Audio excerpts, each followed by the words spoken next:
O cheiro de pólvora ainda subia das pedras quando Zé Carvalho fechou os olhos pela última vez, na estrada que ligava a floresta à Serra Talhada.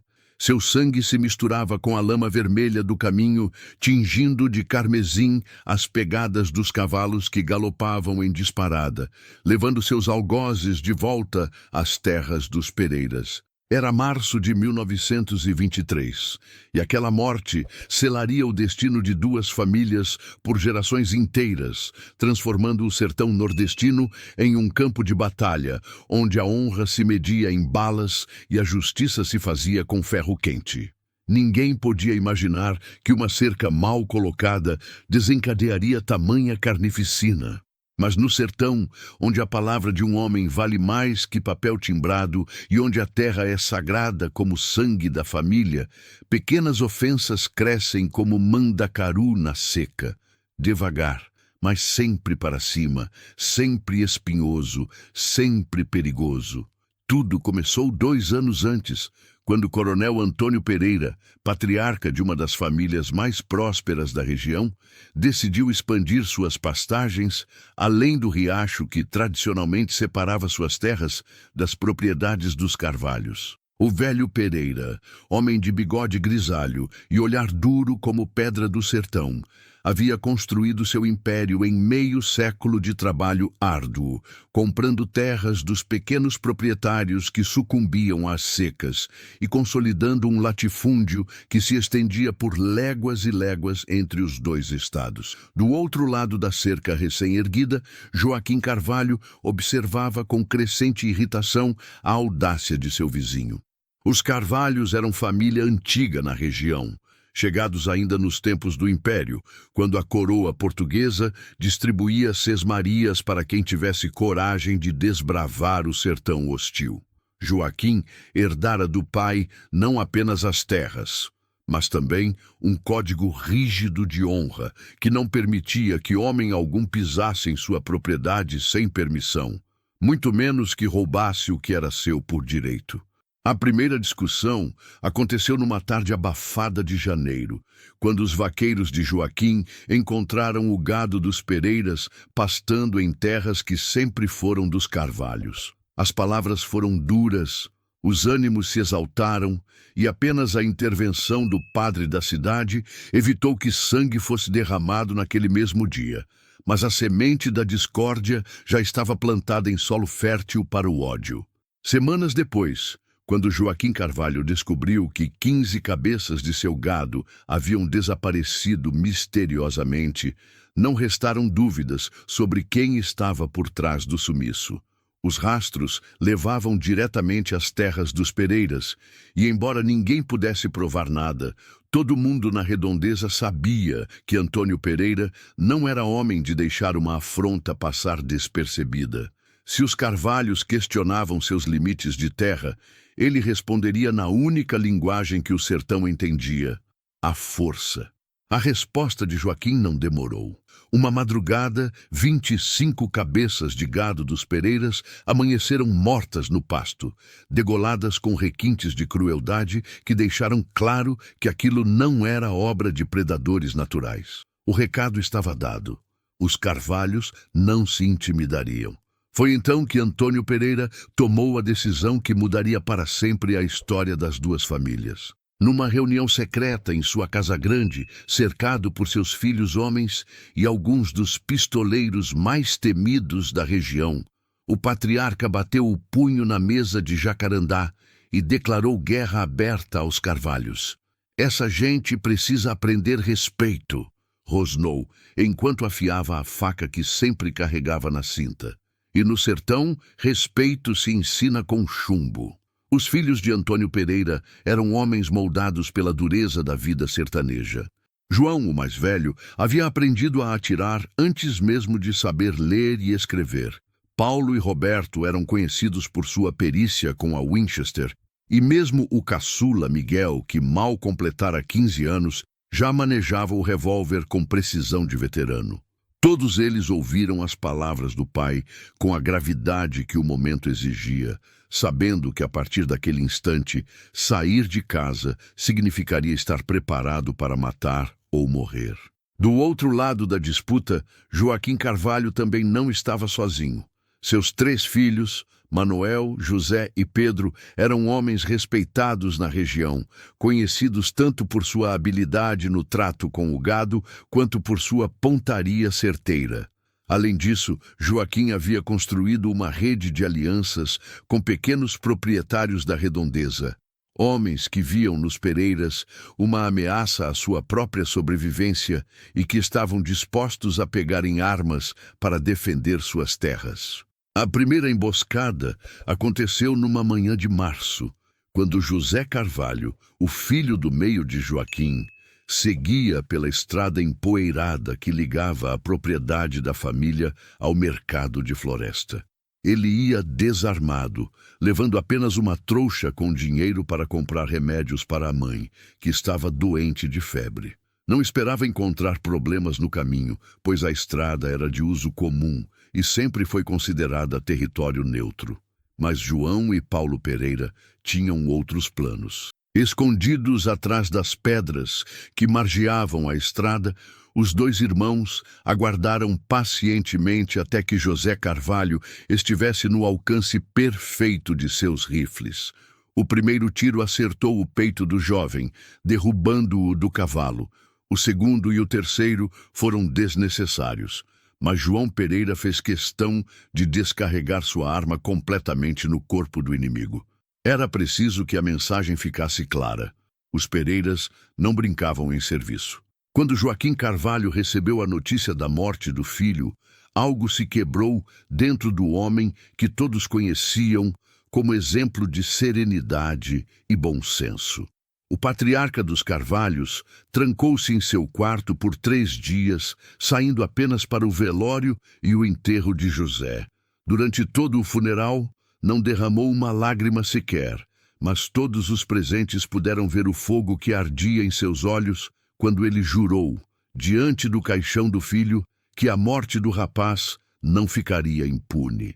A vingança veio 2 semanas depois, numa noite sem lua, em que a escuridão do sertão parecia engolir até mesmo os sons dos grilos. Manuel Carvalho, acompanhado por 5 homens de confiança, invadiu a propriedade dos Pereiras e incendiou o estábulo onde ficavam guardados os cavalos de montaria da família.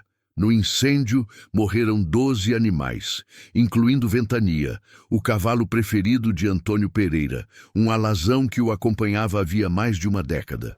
Mas o fogo não foi a única marca deixada pelos Carvalhos naquela noite. Quando os Pereiras conseguiram controlar as chamas, encontraram uma mensagem gravada à faca no tronco da imburana centenária que sombreava a Casa Grande. Cada morte será paga com sangue. Família Carvalho. A partir daquele momento, a guerra estava oficialmente declarada. Não havia mais volta, não havia mais negociação. O sertão se dividiu em 2 territórios hostis, separados por uma linha invisível, mas bem definida, que ninguém ousava atravessar sem estar preparado para as consequências. As mulheres das 2 famílias, que até então permaneciam afastadas do conflito, também foram arrastadas para a guerra. Dona Maria Pereira, esposa de Antônio, transformou a Casa Grande numa verdadeira fortaleza, com armas escondidas em todos os cômodos e vigias postados dia e noite nas janelas. As filhas da família aprenderam a carregar e disparar espingardas, e mesmo as crianças sabiam que, ao menor sinal de perigo, deveriam correr para o quarto forte, um cômodo especialmente construído para resistir a ataques. Do lado dos Carvalhos, Dona Rosa, viúva de um primo de Joaquim que havia morrido na guerra, assumiu a coordenação da defesa da propriedade quando os homens saíam em expedições de caça aos inimigos. Era uma mulher pequena e aparentemente frágil, mas que escondia sob a aparência delicada uma determinação férrea e uma pontaria invejável. Contava-se na região que ela era capaz de acertar uma moeda atirada para o alto a 50 passos de distância. Os comerciantes da região logo sentiram o impacto do conflito. As feiras, que tradicionalmente eram locais de confraternização entre as famílias rurais, tornaram-se territórios de tensão, onde um olhar atravessado poderia significar morte certa. Os vendedores aprenderam a identificar de longe quem era Pereira e quem era Carvalho, evitando colocar membros das duas famílias próximos uns dos outros em suas bancas. O padre Antônio, pároco da igreja de São Sebastião, tentou diversas vezes mediar um acordo de paz entre as famílias. Homem respeitado por todos na região, ele havia presenciado o batismo da maioria dos homens que agora se matavam pelas estradas e sentia-se pessoalmente responsável por encontrar uma solução para o conflito. Mas suas tentativas de aproximação foram sempre recebidas com educação aparente e recusa categórica. Padre, disse-lhe certa vez Antônio Pereira, o senhor cuida das almas, que eu cuido da honra da minha família. As missas dominicais tornaram-se verdadeiras operações militares. As famílias chegavam à igreja em comitivas armadas, ocupavam lados opostos do templo e saíam em horários diferentes para evitar confrontos no adro da igreja. O próprio padre passou a celebrar 2 missas consecutivas, uma para os Pereiras e seus aliados, outra para os Carvalhos e os seus. À medida que os meses passavam, o conflito se espalhava como rastilho de pólvora, envolvendo parentes distantes, agregados, vaqueiros e até vizinhos que nada tinham a ver com a disputa original. Bastava ser considerado amigo de uma família para automaticamente tornar-se inimigo da outra. O sertão se polarizou de tal forma que era impossível manter-se neutro. Quem não escolhia lado era visto com suspeita por ambas as partes. Os políticos locais logo perceberam que poderiam tirar proveito da situação. Coronel Justino Alves, chefe político de Floresta e homem de grande influência na região, aproximou-se discretamente dos Pereiras, oferecendo proteção legal em troca de apoio nas próximas eleições. Do outro lado, seu rival político, o Dr. Raimundo Ferraz, fez propostas similares aos Carvalhos. O que havia começado como uma briga de vizinhos transformou-se numa peça importante no tabuleiro político regional. Com o apoio dos políticos, ambas as famílias tiveram acesso a armas mais modernas e munição em maior quantidade. Winchester, Mauser e até mesmo algumas carabinas automáticas começaram a aparecer nas mãos dos combatentes. A guerra estava escalando para um nível de violência até então inédito na região.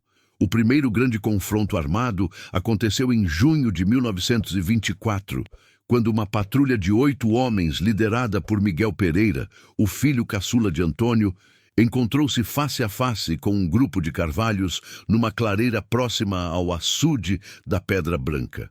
Os 2 grupos se viram simultaneamente e, por alguns segundos, que pareceram eternos, ninguém se moveu.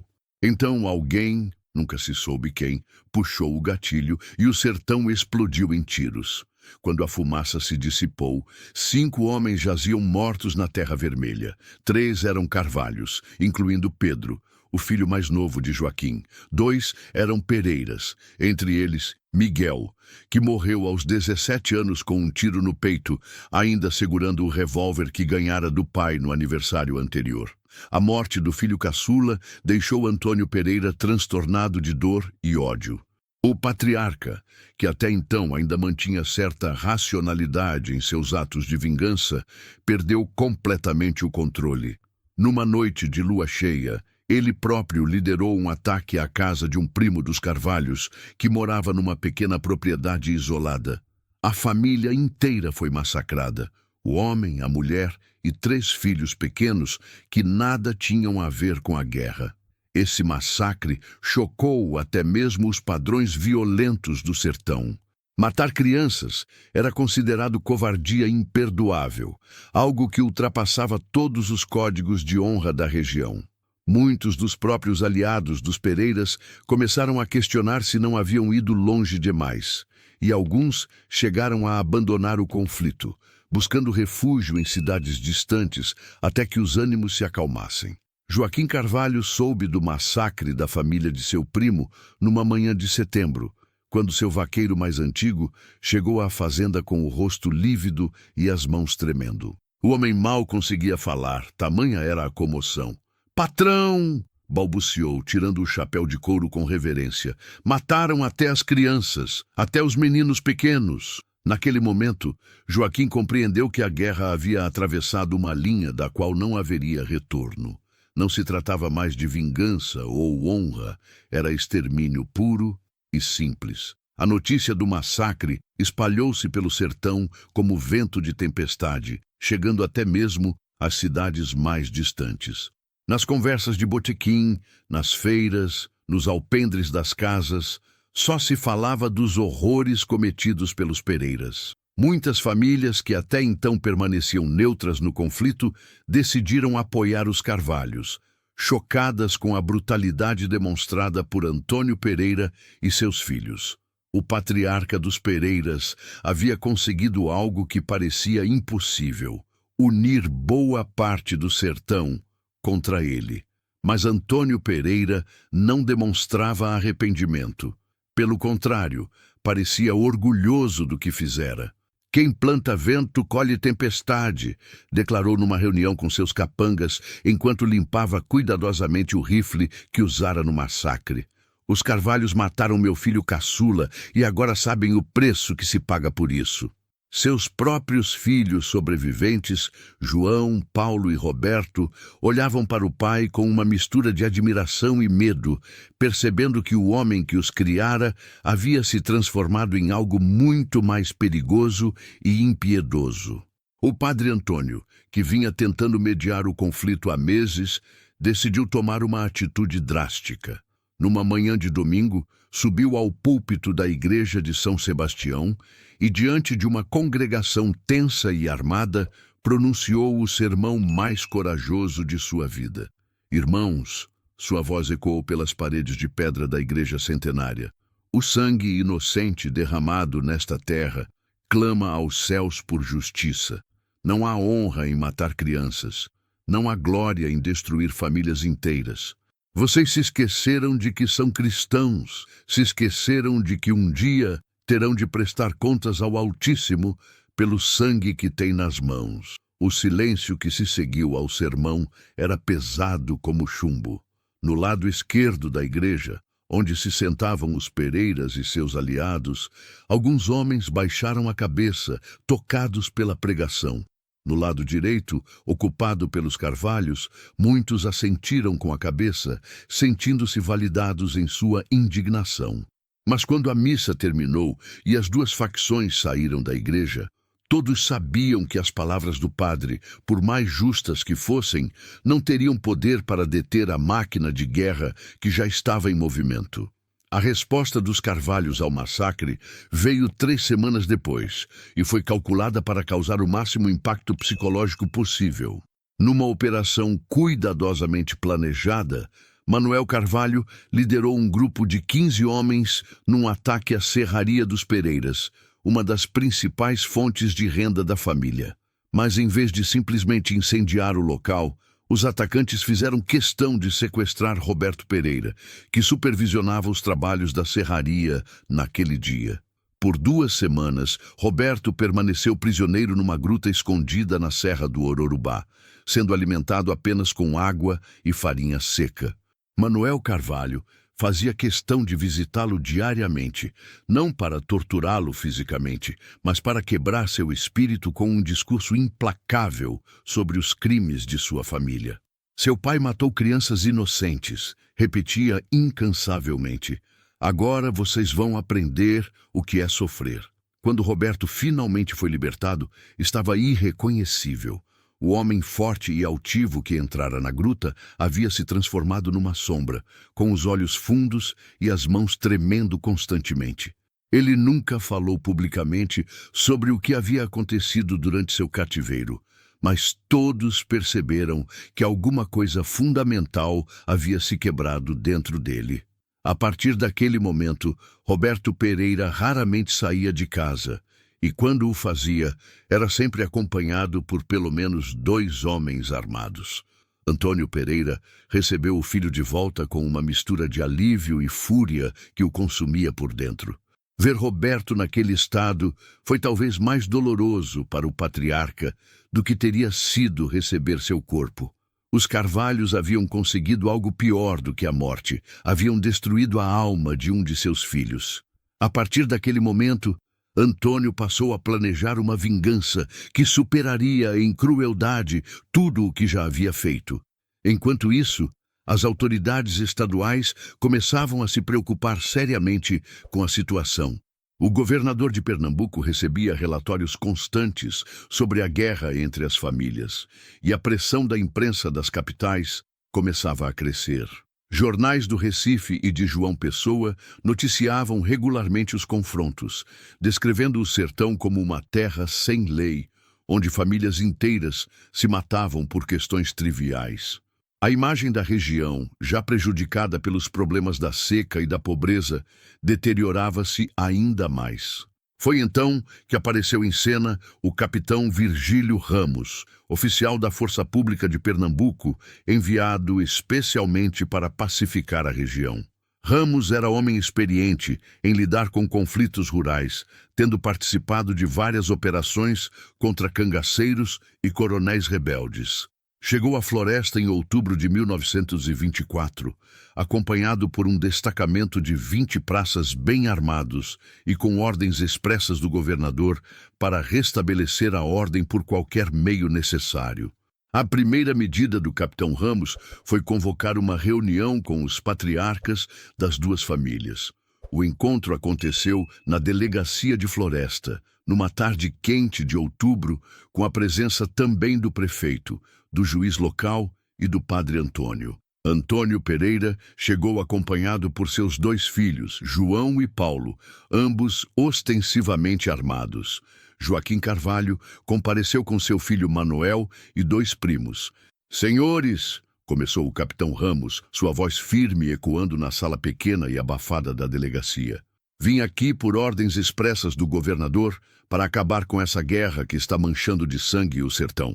Vocês têm 2 opções: fazer as pazes e respeitar a lei ou enfrentar todo o peso do estado de Pernambuco." Antônio Pereira foi o primeiro a falar, levantando-se lentamente de sua cadeira e fixando o olhar no capitão. "Com todo respeito à autoridade do senhor", disse, sua voz calma, mas carregada de ameaça velada. "Isso aqui é assunto de família. O Estado nunca se meteu nos nossos negócios antes, não precisa se meter agora."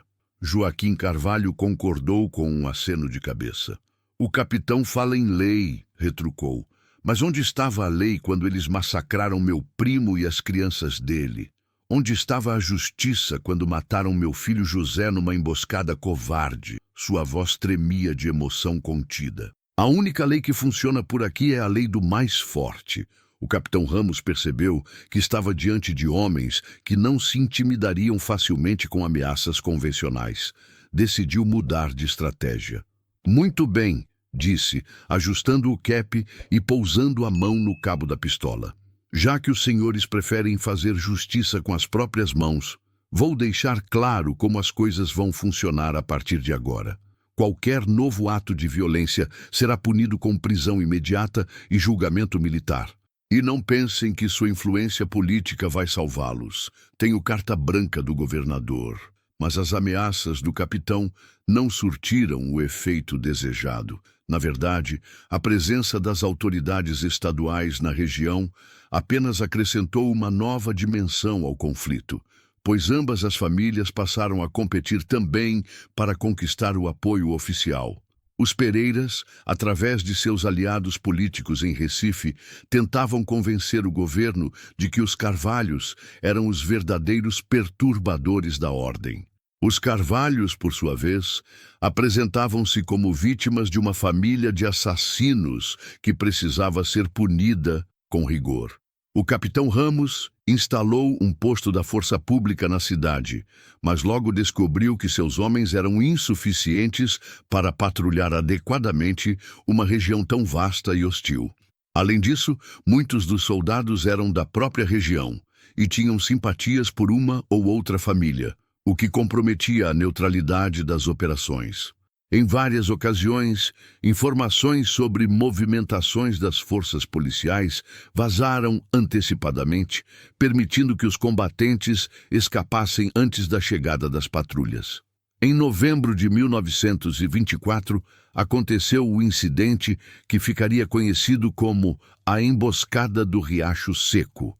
Uma patrulha mista, composta por soldados da força pública e homens de ambas as famílias que haviam jurado colaborar com as autoridades, foi atacada por um grupo não identificado quando atravessava uma região pedregosa próxima à divisa entre os dois estados. O ataque foi tão bem coordenado que 3 soldados morreram na emboscada, além de 2 colaboradores. Nunca se descobriu quem foram os responsáveis pelo ataque. Cada família acusava a outra, mas havia também a suspeita de que grupos externos estivessem interessados em manter o conflito aceso. Alguns especulavam que políticos rivais de ambos os estados estavam financiando a violência para desestabilizar a região e tirar proveito da situação nas próximas eleições. A morte dos soldados teve consequências graves. O governador, pressionado pela opinião pública e pela imprensa, decidiu intensificar a repressão. Um batalhão inteiro foi deslocado para a região e foi decretado estado de sítio em vários municípios. As liberdades civis foram suspensas. Toque de recolher foi imposto e qualquer ajuntamento de mais de 3 pessoas passou a ser considerado conspiração contra a ordem pública. Mas as medidas repressivas apenas empurraram o conflito para a clandestinidade. Em vez de confrontos abertos nas estradas, as famílias passaram a usar táticas de guerrilha, atacando propriedades isoladas durante a madrugada e desaparecendo antes da chegada das forças oficiais. Os combates tornaram-se mais esparsos, mas também mais brutais, pois agora os combatentes sabiam que seriam fuzilados sumariamente se fossem capturados pelas tropas governamentais. As mulheres das 2 famílias assumiram papel cada vez mais importante na guerra. Dona Maria Pereira transformou sua casa numa central de inteligência, coordenando uma rede de informantes que incluía comerciantes, tropeiros e até mesmo algumas prostitutas das cidades vizinhas. Ela sabia de cor os nomes, hábitos e fraquezas de cada membro da família Carvalho, e essas informações eram repassadas aos filhos para que planejassem seus ataques com maior eficiência. Do lado dos Carvalhos, Dona Rosa havia se tornado uma espécie de general, planejando operações militares com precisão de veterano de guerra. Era ela quem decidia quando e onde atacar, quem participaria de cada operação e como distribuir as armas e munições que chegavam através de contrabandistas. Sua casa tornou-se um arsenal improvisado, com rifles escondidos atrás dos santos na sala e caixas de cartuchos enterradas no quintal. O ano de 1925 começou com uma série de atentados que chocaram até mesmo os padrões já brutalizados da região. Em janeiro, a capela onde havia sido batizado José Carvalho foi dinamitada durante a madrugada. Em fevereiro, foi a vez do cemitério onde estavam enterrados os mortos da família Pereira ser profanado, com lápides destruídas e covas abertas. Os símbolos sagrados de ambas as famílias estavam sendo atacados, numa escalada de violência que parecia não ter limites. Foi então que aconteceu o episódio mais trágico de toda a guerra. Em março de 1925, durante a festa de São José na cidade de Serra Talhada, membros das 2 famílias se encontraram inesperadamente na praça principal. O que começou como trocas de olhares hostis rapidamente evoluiu para discussões, depois para empurrões e finalmente para tiros.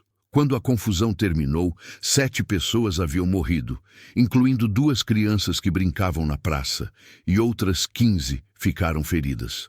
O massacre da festa de São José provocou uma comoção nacional, Jornais do Rio de Janeiro e de São Paulo estamparam em suas primeiras páginas fotografias dos corpos estendidos na praça, com manchetes que falavam em barbárie sertaneja e faroeste brasileiro. A pressão sobre o governo estadual tornou-se insuportável e medidas ainda mais drásticas foram anunciadas. O novo comandante militar da região, Coronel Expedito Marques, chegou com ordens para exterminar os bandidos por qualquer meio necessário.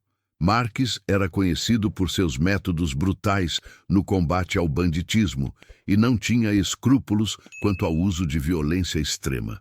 Sua primeira medida foi oferecer uma recompensa de 5 contos de réis pela cabeça de qualquer membro das famílias Pereira ou Carvalho, vivos ou mortos. A oferta de recompensa mudou completamente a dinâmica do conflito. De repente, caçadores de recompensa de todo o Nordeste começaram a convergir para a região, transformando-a numa terra de ninguém, onde qualquer pessoa podia ser morta mediante suspeita de pertencer a uma das famílias. A violência, que antes tinha certa lógica interna baseada em códigos de honra, transformou-se em carnificina indiscriminada. Antônio Pereira percebeu que a situação havia se tornado insustentável. Numa reunião secreta com os filhos, tomou a decisão mais difícil de sua vida: dividir a família e fugir para regiões diferentes. João partiria para o Ceará com parte dos homens e do gado. Paulo iria para o interior da Bahia. Roberto, ainda traumatizado pelo cativeiro, seria levado para Recife, onde se esconderia entre parentes distantes. O próprio Antônio permaneceria na região com alguns homens de confiança, tentando manter as aparências e proteger o que restasse das propriedades familiares. Joaquim Carvalho tomou decisão similar. Manuel foi enviado para a Paraíba com instruções para reorganizar a família longe dos conflitos. Outros parentes foram espalhados por diferentes estados, levando consigo o que puderam carregar de seus bens. O patriarca dos Carvalhos também permaneceu na região, mas agora vivia praticamente como um fugitivo, mudando de esconderijo constantemente e confiando apenas em um pequeno círculo de aliados mais fiéis. A guerra entre as famílias havia se transformado em algo muito maior e mais destrutivo do que qualquer um poderia ter imaginado quando tudo começou com uma simples cerca mal colocada. Centenas de pessoas haviam morrido, famílias inteiras foram destruídas, propriedades foram abandonadas e uma região inteira mergulhou no caos. O sertão, que sempre foi duro e hostil, tornou-se um inferno na terra, onde a morte rondava cada esquina e a confiança era um luxo que ninguém podia se dar. E ainda assim, mesmo com suas famílias dispersas e suas propriedades em ruínas, nem Antônio Pereira, nem Joaquim Carvalho demonstravam qualquer intenção de fazer as pazes. O ódio havia se enraizado tão profundamente em seus corações que a própria ideia de perdão parecia uma traição à memória dos mortos. A guerra continuaria, talvez para sempre, passando de geração em geração, como uma maldição que consumiria o sertão, até que não restasse mais ninguém para lutar. Se essa história tocou seu coração, deixe seu like. Sua curtida nos motiva a continuar contando essas histórias fascinantes. Se inscreva no canal. Não perca nenhuma das lendas, causos e histórias reais que marcaram o Brasil. Comente abaixo. O que você achou da atitude de tudo isso? Conhece outras histórias parecidas? Queremos saber sua opinião. Compartilhe. Espalhe esta história para que mais pessoas conheçam. Obrigado por fazer parte desta jornada. Até a próxima história.